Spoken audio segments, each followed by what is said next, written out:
It's time for the Volquest podcast, where we dissect the biggest news items of the week. Good Tuesday afternoon, everybody. Welcome into the Volquest podcast. The crew today is Rob Lewis, Brent Hubbs, and Ben McKee, and it's always brought to you by Smoky Mountain Organics, East Tennessee's most trusted health and wellness store, focusing on the natural products and organic remedies to a variety of ailments. 3 locations in East Tennessee, one right here in Knoxville, 8018 Kingston Pike, across the street from the Trader Joe's. And of course, you can buy online always at SmokyMountainOrganics.com. Francis Mauigoa, he picks Miami over Tennessee. That is what's, is probably going to be what's remembered about this past weekend. Although we're going to get into a number of commits Tennessee rolled in, 3 to be exact, including one that was critical in Christian Conyer. But Brent Hubbs, what Tennessee fans are, kind of remembering here going back to work on a Tuesday morning, Tuesday afternoon, is Tennessee missed out on Francis. And it looked like the 5-star offensive tackle, was very much in it for Tennessee, but ended up picking Miami. Yeah, I mean, Tennessee got in that because of his relationship with Nico, and was hoping that the relationship with Nico would be enough to get it to the finish line. They got him here twice in a 6-week period, or less than 6-week period of time, and it looked good. I mean, it looked like Friday that I kind of thought that's the direction he was leaning was Tennessee, and they had a big family meeting while he was here on the official visit, and I think everything was kind of moving in that direction. And then in the end, he continued, and his family continued to have dialogue with Miami, and Miami pushed it over the top back to their favor on, I guess, Saturday or Sunday to kind of finish this thing off. And I don't think Tennessee did anything wrong. I think they put their best foot forward and had a really good visit with him. But in the end, combination of coaching staff familiarity and the fact that, there's some ties to that Miami staff and NIL and all those things factoring in, I think he felt like Miami was the best option for him. And we know Miami's spending a lot of money right now, Eric. A lot of money. They've made it very clear how much money they're spending right now. Yeah, they are. They certainly are. They've been out in the forefront in the recruiting world the last couple of weeks, and had not been shy about the new direction of college football and college recruiting. Rob, obviously, this is a very talented player, so it's tough. It's unfortunate since he misses out on him, because I think he's going to be an unbelievable talent at the Power 5 level. But how big of a blow is this? Tennessee still has guys on the board that they're very, very much involved with and really like. You got Sham, Lucas Simmons. You got a couple other guys that are in that Stanton Rommel. But how big of a blow is this for Tennessee? I would say not as big if you're able to get 2 of the next 3 that were just mentioned, right? Yeah, I would agree. I mean, I totally get fans that are upset and disappointed. And I think it's because what Hubbard has touched on. I mean, the kid has been up here on your campus from a long way away, really, made a big time effort to get here, him and his family, twice in the last 6 weeks, once with his family. You had the tie to Nico. I mean, it seemed like those two maybe had a little bit of a bond. But, to me, if you could take a step back, to me, the bigger story is that Tennessee, a team that was 6-6 last year, had no ties to this 5-star, top 5 offensive tackle in the country kid that they're in there that deep in Josh Heupel's 15, 16 month of building his program. So yeah, I mean, it hurts that you got that close and you didn't get it over the finish line. But again, to me, if you can take a step back and look at the big picture, it says more that Tennessee was in it that deep at this point in Heupel's rebuild. Exactly. Something that what you just said right there, Rob, something Brent just said. Ben, I think a lot of this can be, it's going to carry me into the next conversation here that we'll get into. I mean, Tennessee would not have been in this race if not for Nico, right? Getting Francis on campus for the first time on Memorial Day weekend, seeing what he likes, and okay, well, I'm going to give this team a chance. I'm going to come back for an official visit. If not getting him on campus that one time just to see it for his own eyes, Tennessee really wouldn't have been in this one. And you credit all that to Nico, right? So, Nico was a big reason why Tennessee was in it for Carnell Tate, was in it for Francis. And though you miss out on both of those guys, I'm not sure how much luck Tennessee would have had with either one of those big 5 stars, if not for their 5-star quarterback commit. Yeah, it's a real interesting conversation to me, because obviously you are spot on in making that comment that Tennessee never has a chance with Big Francis if it's not for Nico, and Tennessee never has a chance with Carnell Tate if it's not for Nico, in my opinion. But on the flip side of that, I'm kind of surprised that Tennessee hasn't benefited more from having Nico in the boat. And I realize that Arch Manning is this phenomenon right now because of his last name, but you see Arch Manning commit to Texas, a 5-star quarterback, the top quarterback in the class, depending on who you talk to. And since he committed a week and a half, 2 weeks ago, it's been commit to Texas after commit to Texas after commit to Texas. There's been a big draw there. And I'm surprised that there hasn't really been that for Nico. Has there been a single commit to Tennessee because of Nico since Nico committed? He's helped them get their foot in the door with several big-time prospects. And I'm not at all blaming Nico whatsoever. Please do not Sounds like you are. Think that yeah. I'm sure somebody's already typing up a message blaming me for blaming Nico. But I guess my overall point is that it's not necessarily a Nico problem or a Josh Heupel problem that Tennessee is swinging and missing on Carnell Tate and Francis Maligoa. It's more a result of kind of what Rob was touching at. You went 7-6 last year and lost to Purdue in the Music City Bowl, and you haven't had a ton of success of late. And that's a different standing than some of these other guys that you're going after that are committing to Alabama and Georgia and Clemson, Miami. Even though Miami hasn't been what those other schools that I just mentioned have been, they've had more recent success than Tennessee has, and Ohio State as well, obviously. So I don't know about you, Brent Hubbs, but I've been kind of surprised by Tennessee's lack of ability to get guys in the boat after Nico than just simply getting their foot in the door with some of these prospects. Yeah, I mean, I'm curious to see how the rest of this month, the next few weeks go. You know, what does Selden do? What does Laycock do? You know, what about some of these other guys who were here this last weekend, this past or 2 weekends ago for the official visit when Nico was here? You know, what kind of effect that there has there? I don't know how much Arch had been working. I mean, and I don't want to compare him to Peyton, because he's had that his entire life. He will have that his entire life. I know this. I mean, Peyton had worked on a class before he ever committed to Tennessee. And so there were a number of people that followed Peyton because he had worked on recruiting them for him, kind of regardless of where he went. He was trying to assemble that class a little bit that way. And, you know, that's how the Marcus Nashes of the world and some of those guys ended up at Tennessee, because Peyton had already been working that long before he a good bit before he committed. And that was back before the guys ever visited places together and saw each other on unofficial visits and that kind of thing. So I don't know how much Arch has been working to put stuff together. But yeah, I mean, I thought that there would be a little more buzz, I guess, with Nico in recruits, and we'll see. Now there may be. I mean, you get Stanton, Eric, you get Sham. A couple more guys who visited that big weekend when Nico was here, then you can certainly look at that and say there was a Nico effect, right? And there was a part of that going on there. So we'll see. I think it's a little too early to declare it one way or the other. But it is interesting. More people, Tennessee's not been able to get more people, and Texas is on this big run after Arch committed.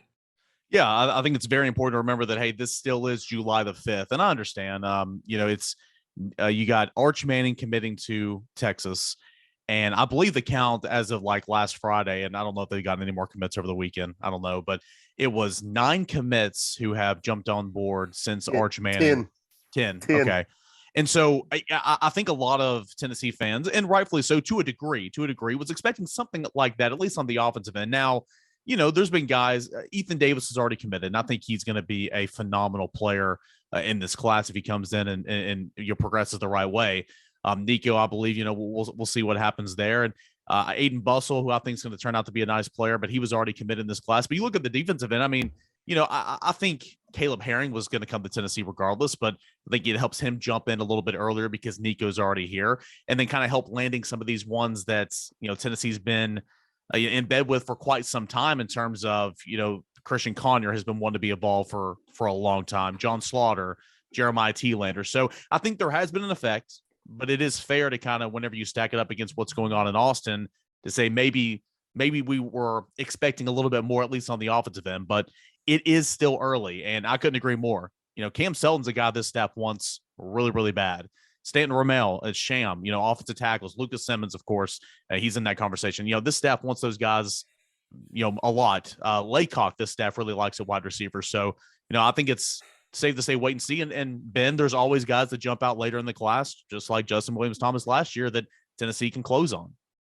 There has been a Nico effect. That wasn't the point of what I was trying to make. There has been a Nico effect, as Brent immediately pointed out when he spoke. Like Nathan Leacock, when we met him at the airport, spoke glowingly of Nico, and Nico was preaching to him all weekend long. And Nathan seemed to have really appreciated that. So there is a Nico effect, but I thought that there would be more an effect with Carnell Tate and Francis Mauigoa and guys like that you're seeing jump in with Arch at Texas. And it's not just Arch. How about Jalen Rashad at Miami? And I realize the whole NIL thing is going on at Miami as well, as we just saw.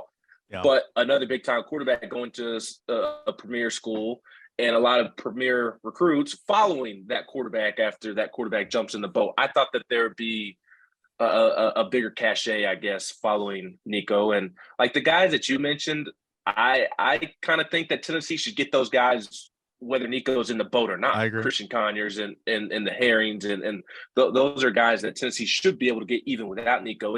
I thought that with Nico, they'd be able to land a Carnell Tate or a Francis Mauigoa, but as I said earlier, I think that has more to do with the recent success of Tennessee football in general, more so than Nico. So there's a Nico effect. I just kind of thought it would be bigger, like some of these other schools are experiencing. Well, here's the other thing too. I mean, when you look at what Texas has got 10 commits since Arch Manning.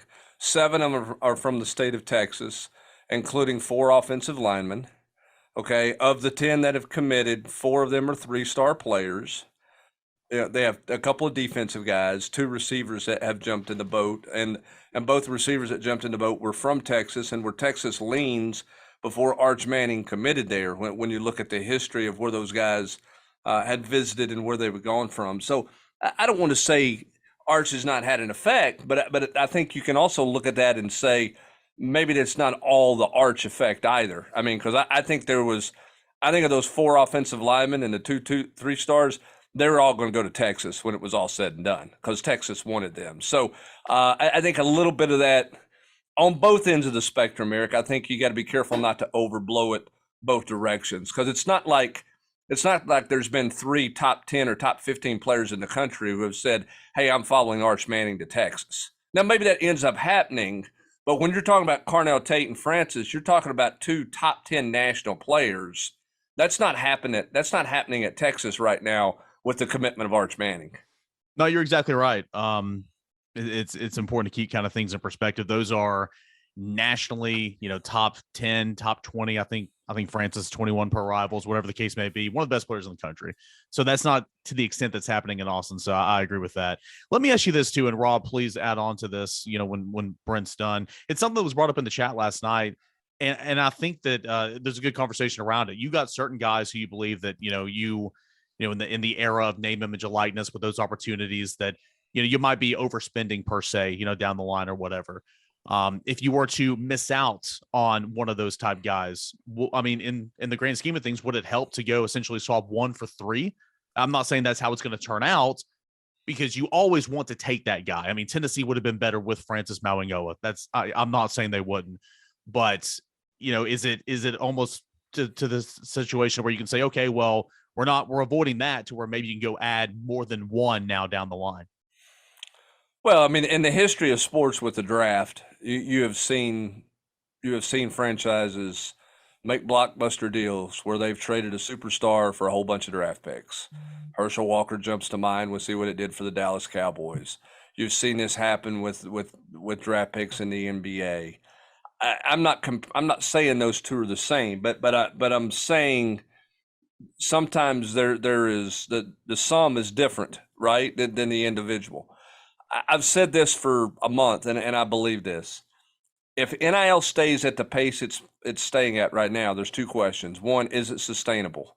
Okay, I asked that question because right now Texas A&M is in the mid-50s in recruiting, right? And they were a school that 6 months ago they were just dropping everybody. The perception is they were just dropping bags upon bags to kids to get everybody that they wanted to come there. It was the greatest class ever assembled. Okay, they're not there right now. Why is that? I don't know. But I do think this, Rob. I think that you have to look at this if you're a head coach, GM, whatever you're doing, and you're trying to figure this out. Who are the 3-4 guys on each side of the ball that are must-gets for you? Okay, and then what's the limit you're going to go with that? How far are you going to go with getting those 3 or 4 guys? Because the perception fans have out there, Rob, is that it's monopoly. It's monopoly money. You know, it's the game of life money, and you just spend an infinite amount of money to assemble a class, and that's just not the reality of where this thing is, Rob. Yeah, and I think we're still learning. I mean, is it sustainable? I don't know. I mean, the money's there. I mean, the same people, at Tennessee, Texas A&M, Miami. I mean, the big donors are the big donors. I mean, they're always, they've been there for decades. I mean, I think it's sustainable, just because. I mean, you know better than I do, Hubbard. I mean, you got people that historically write big checks every year. I mean, they're giving money, whether it's to name, image, and likeness, whether before NIL was even a thought in anybody's head. I mean, you had people that were given millions and millions of dollars because they love their university. They want to go, they want to compete for championships in football and basketball. I mean, I think it is sustainable, but I will be interested to see if it doesn't have ebbs and flows. If you don't have guys, families, women, who are donors who, kind of get a little chafed, and that didn't work out the way I thought it was going to. I'm not writing that check this year, or I'm not, this is really frustrating. I can't believe they get that guy, blah, blah, blah.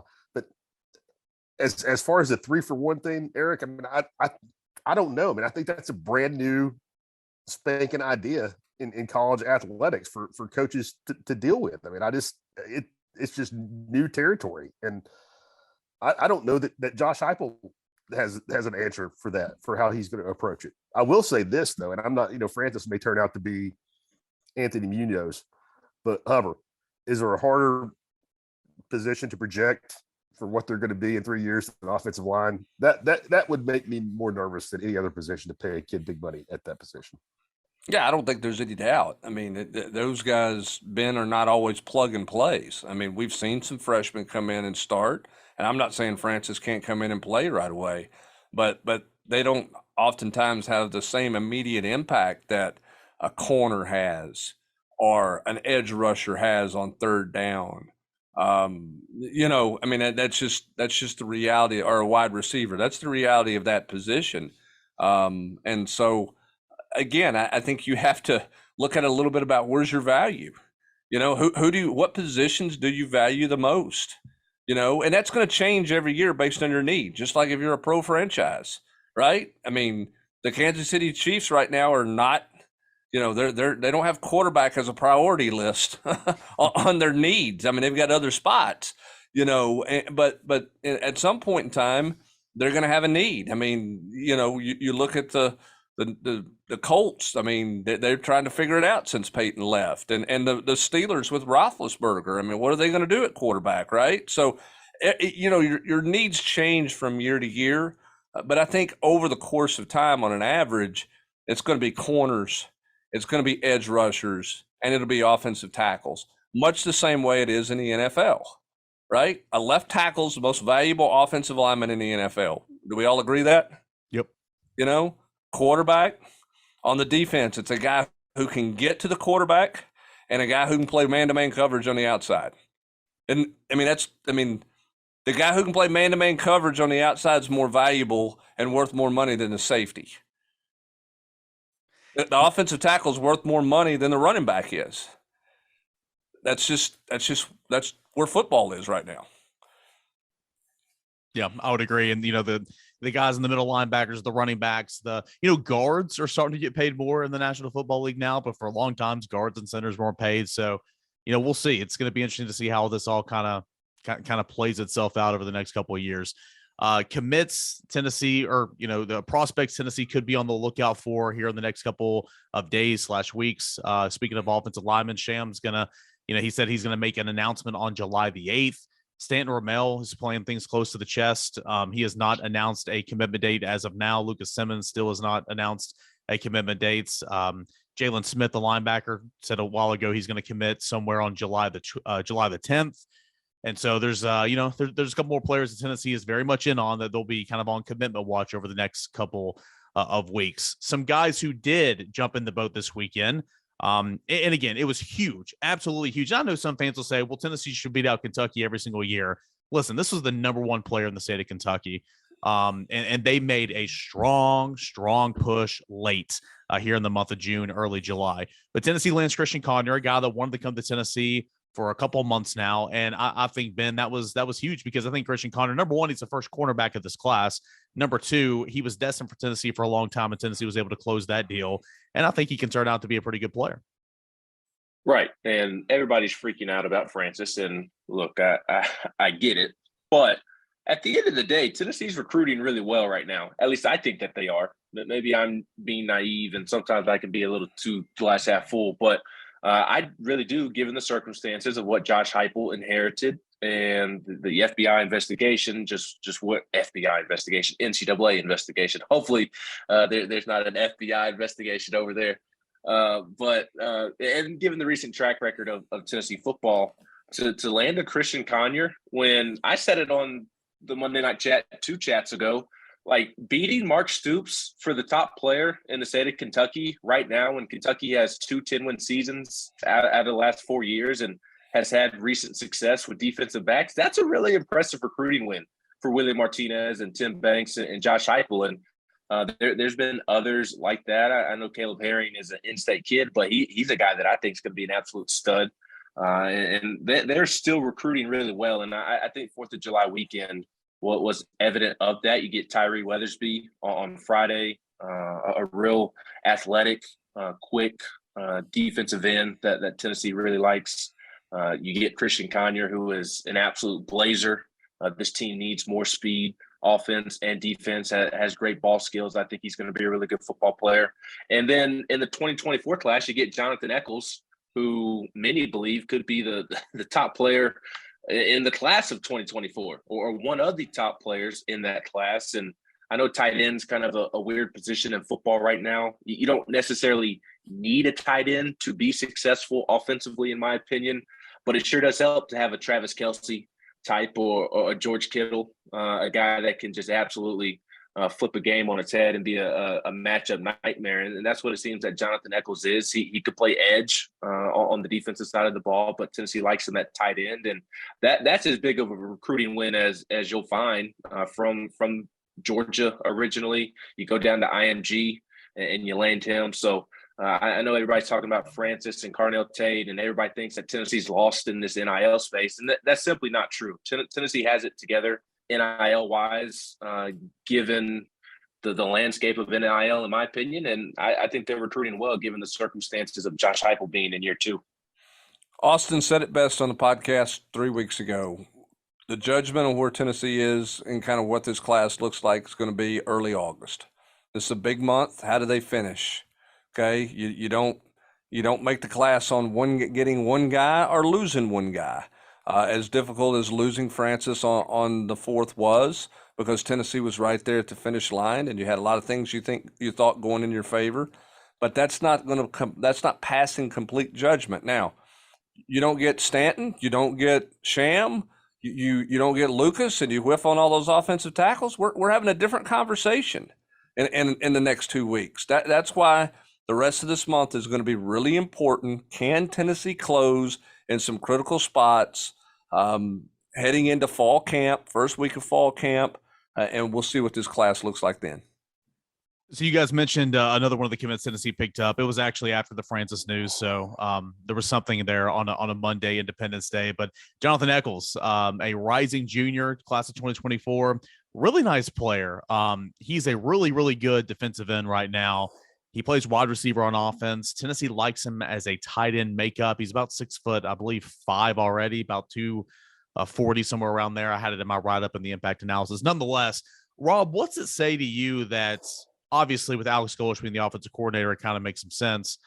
What's it say to you that Tennessee for the second straight year has gotten in a really early, tight end in this class? I mean, this offense wants the tight end to be a prominent figure, whether it's pass catching, whether it's, lining up, using it as a variable around this offense. I mean, I think that speaks a lot that they got another tight end to jump in early for the class of 2024.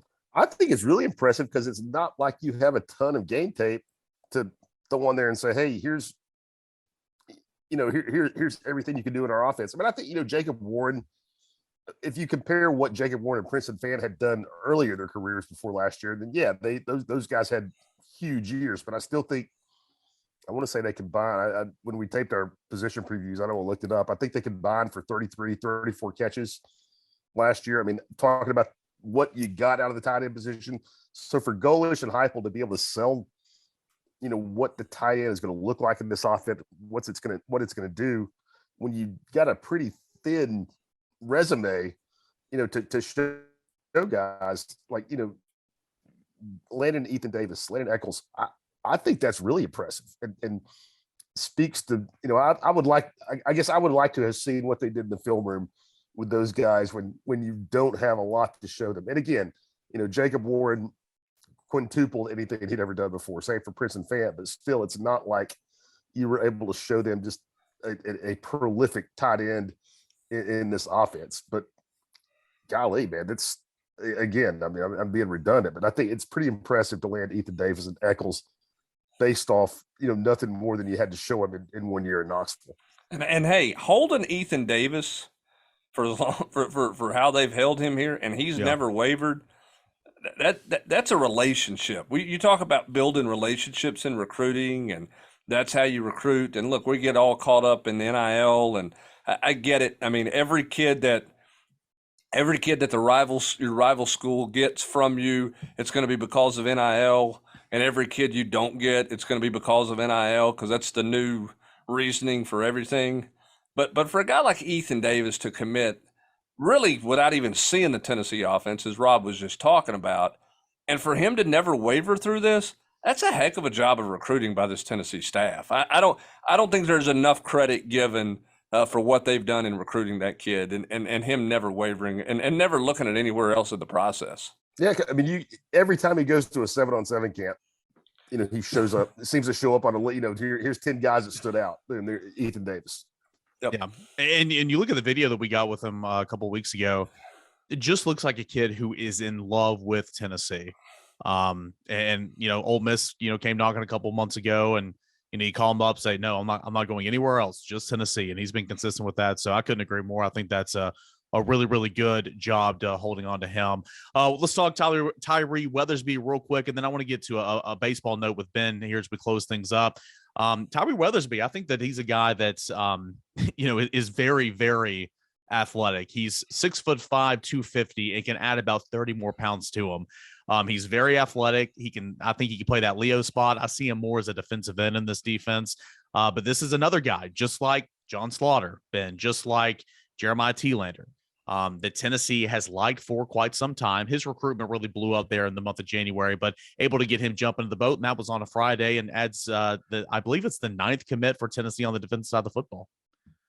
Yeah, it was a name that Austin threw in the war room months ago, kind of at the beginning of this cycle, a guy that Tennessee really liked and continued to evaluate, and he finally jumped in the boat. And I would say that's been, and this is a bigger question that we don't have time to get into, but I've been a little surprised by the lack of defensive line recruiting. Now, Tennessee finished the class last year very strongly along the defensive line with Tyree West, but with Rodney Garner leading the way, I kind of thought that there would be more of an impact, I guess you could say. But Tyree Weathersby, he's quick, he's athletic. They need help at defensive end like crazy. You're not going to win in this league, unless you win in the trenches, offensively and defensively. So it's a big help there, and a guy that probably not at the top of Georgia's board as a Georgia native, but still a guy that Tennessee should be able to go in and get with Rodney Garner, given his ties to the state of Georgia. On that note, Brent, you were asked this in the chat last night. You know, why is it the lack of interior defensive linemen in this class? Just not a lot of them, correct?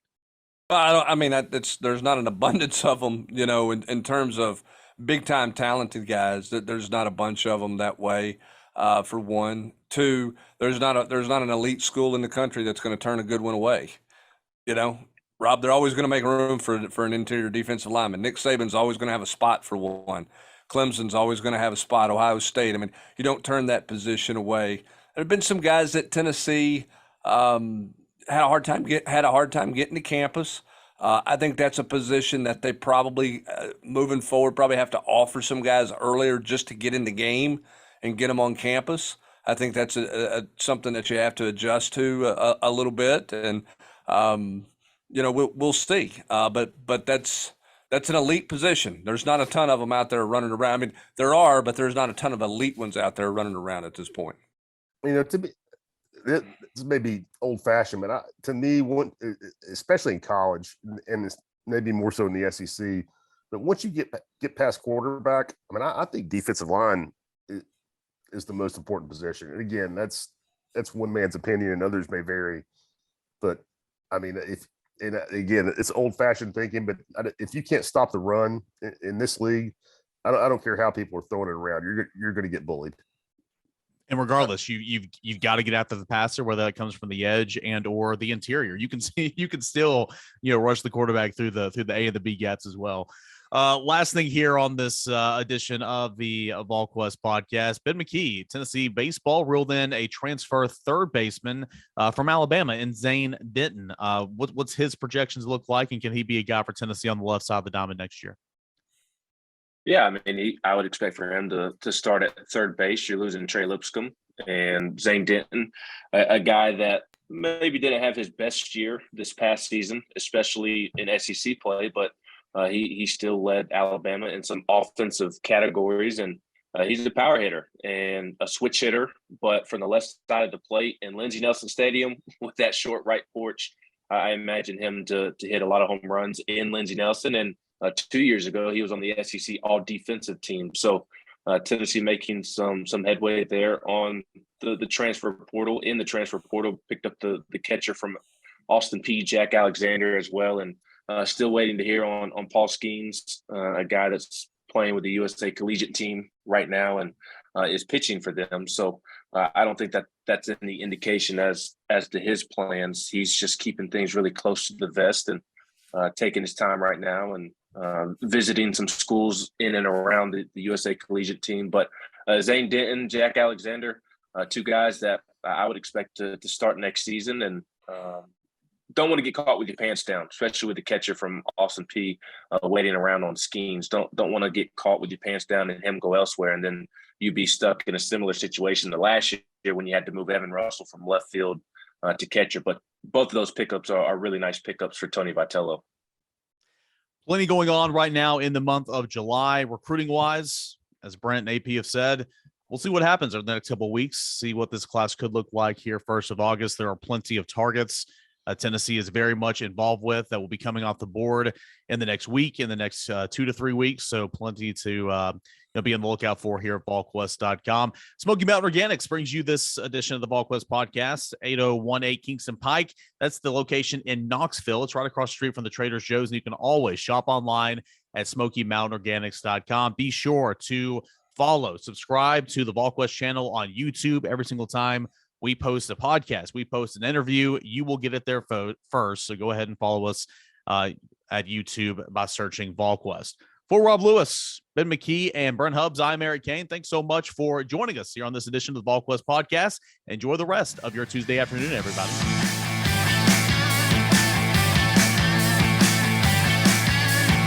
You've been listening to the Volquest podcast every week here on Volquest.